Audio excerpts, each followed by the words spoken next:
So let's look at a case of an immediate. This is a patient that already has some implants, and this molar is failing, and we are considering an immediate implant placement.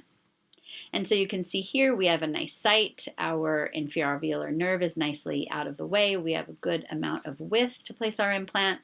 And you can see this is the extraction socket, good interceptal bone. We are placing a wider diameter implant in this case. And you can see that at the time of placement, we have an ISQ measurement of 85. And remember, I just showed you in that previous study that wider diameter implants are associated with high ISQ values.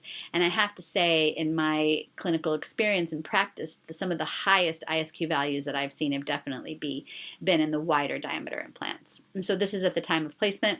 And of course, you know, an 85 would make you very confident to also do immediate loading, but you know, I'm really not one that is I'm a little more conservative, I guess I would say, with immediate placement and immediate loading, and so this is not one that, even though the ISQ value was really high, I was comfortable doing an immediate load, especially in a molar and in a case where we really didn't have a reason to load it immediately.